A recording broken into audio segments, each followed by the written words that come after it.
आज का हमारा टॉपिक है प्रूफ ऑफ रिफ्लेक्शन बाय हाइगन वेव थ्योरी।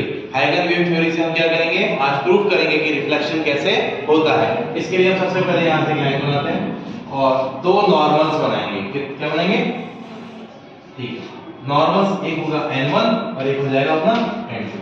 ये एक शाइनी सरफेस है तो गारंटी से इसके नीचे पॉलिश होना बहुत जरूरी है। कितनी बात करनी पड़ेगी?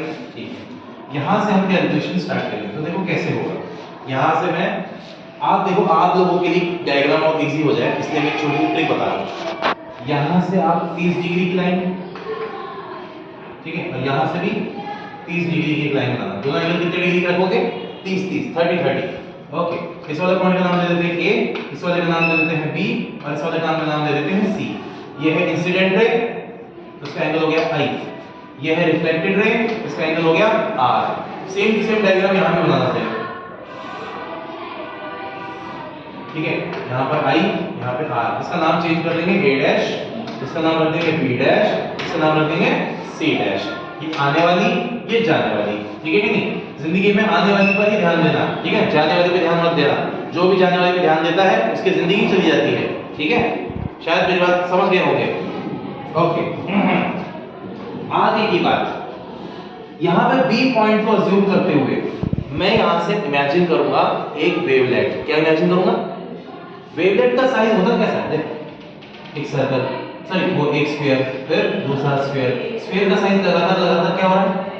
बढ़ता जा रहा है। तब तक बढ़ेगा जब तक वो इसे टच नहीं कर देता, ठीक है कि नहीं? तो इतनी देर में यहां से यहां तक पहुंचा दे। देख पा रहे हो कि नहीं? हाँ भाई, समझ में आई ना? ये कहां से बनी है? सेकेंडरी वेवलेट से बनी है। कहां से बनी है ये? अरे कहां से बनी है, बोलो भी। हाँ, सेकेंडरी वेवलेट लगना चाहिए ना। अब सुनो, अगर ये एंगल आई है तो ये एंगल भी क्या होगा? आई हो जाएगा। सेम टू सेम इस बी पॉइंट से भी यही होगा, ठीक है कि नहीं? इस बी पॉइंट से भी क्या होगा? एक वेवलेट बनेगी। वेवलेट का साइज लगातार बढ़ता रहेगा, तब तक बढ़ेगा जब तक वो इसे टच नहीं कर देगा, ठीक है। इसको टच करने के बाद यहां से यहां तक लाइन बनती है, ठीक है। ये एंगल 90 का, ये भी एंगल 90 का। तो यहां से यहां तक ये जो बन रहा है इसका एंगल होगा r। देखो यहां से लेकर ये। अब कंफ्यूजिंग हो चुका है डायग्राम थोड़ा सा। डायग्राम को तो थोड़ा सा आसान बनाते हैं। आसान कैसे होगा? देखो, मैं पहले इसका नाम देता हूं m, इसका नाम दे देता हूं n, ठीक है बच्चों। दो ट्रायंगल में से पार्ट में तोड़ेंगे। ये वाला होगा b डैश, ये होगा b और ये होगा आपका n। n कितने डिग्री का? 90। और दूसरा ये एंगल कितना हो गया बेटा आपका? r। कोई डाउट? देखो u, समझ गए? सेम टू सेम अब इस वाले ट्रायंगल की बात, इधर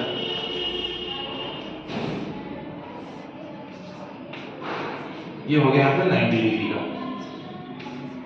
इसका नाम है m, इसका नाम है b डैश, इसका नाम है b। इसका एंगल कौन सा हो गया? i। i और r का चक्कर आ गया, समझ में? ठीक है बेटा, b डैश से लेके n तक की दूरी होगी ct according to secondary wavelet. और यहां पे b से लेके n तक की दूरी हो गई ये भी ct। ऐसा क्यों? क्योंकि दोनों का मीडियम सेम है, इसलिए दोनों की स्पीड में कोई चेंज, स्पीड ऑफ लाइट वैसी की वैसी है। उसका आंसर तो स्पीड ऑफ लाइट का भी पता नहीं था, ठीक है। तो उसमें स्पीड ऑफ लाइट c मान के चल रहे थे। तो ये करीब 1678 की बात है, क्योंकि 1678 को ये सब चीज हो रही थी, सोचो। और आज के बच्चों को ये भी नहीं होती, तो ठीक है ना। आगे की बात करते हैं यहाँ पर। अब इन दोनों ट्रायंगल्स के अंदर मैं मुंह बंद करके देख पा रहा हूँ बेटा का, ठीक है। यहाँ पर हम बात करते हैं इन दोनों ट्रायंगल्स को हमें कॉन्ग्रुएंट प्रूव करना है। क्या प्रूव करना है? तो डायग्राम बना लीजिए। इस डायग्राम की जरूरत नहीं है, इस डायग्राम को हटा सकते हैं। और जो काम की चीजें थी वो हमें मिल गई। डेरिवेशन करते हैं। अभी हम ज्यादा इस पर ध्यान नहीं लगाएंगे, आगे बाजू में हटा देंगे। तो हमारे पास अब ये दो ट्रायंगल, ठीक है कि नहीं? और इन दोनों ट्रायंगल से हम करेंगे कैलकुलेशन। तो कैसे होता है? तो सबसे पहले इन ट्रायंगल, क्या नाम है इसका? b dash n। Big boss नहीं रहे, सही कि नहीं? And triangle b dash n, big boss मर गए, ठीक है। तो यहां से दोनों ट्रायंगल के अंदर हमें एक चीज देखने को मिल पा रही है, bb डैश bb डैश। दोनों में क्या कॉमन था? bb डैश, ठीक है। इसे हम लिखेंगे कॉमन। क्या बोलेंगे? कॉमन, ठीक है। अब एंगल N और एंगल M दोनों जो दोनों कितने डिग्री के, 90 डिग्री के, ठीक है। अब आती है बात N से लेके B डैश और B डैश से लेके M, ये दोनों के दोनों किसके बराबर है, CD।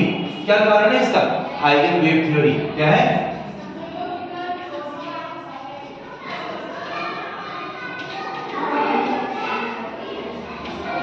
हमारे पास तीन चीजें साबित हो चुकी हैं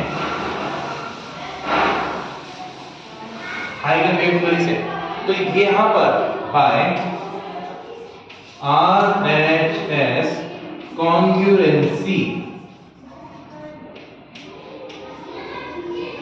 RHS कॉन्ग्रुएंसी का इस्तेमाल कर रहे हैं, ठीक है कि नहीं। और उसके बेस पर हम ट्रायंगल कौन सा लिए थे, DBN, बिग बॉस नहीं रहे,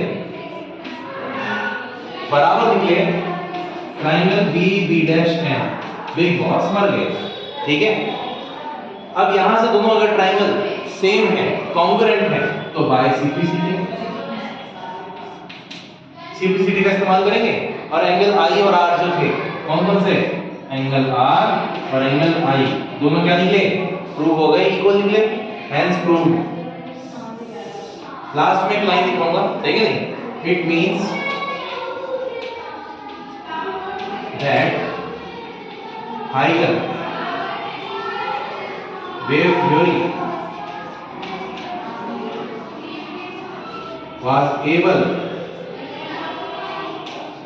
to explain cause of reflection। हाइगन वेव थ्योरी से साबित होता है कि रिफ्लेक्शन को क्यों होता है, रिफ्लेक्शन में क्या होता है, ये साबित करने में हम सक्षम हैं। तो हाइगन वेव थ्योरी लगभग सेम थी, ठीक है कि नहीं। अभी इसमें कमियां थी पर उस कमियों के बारे में हम बात नहीं करेंगे, ठीक है। तो अपना टाइम यहीं पे समाप्त होता है।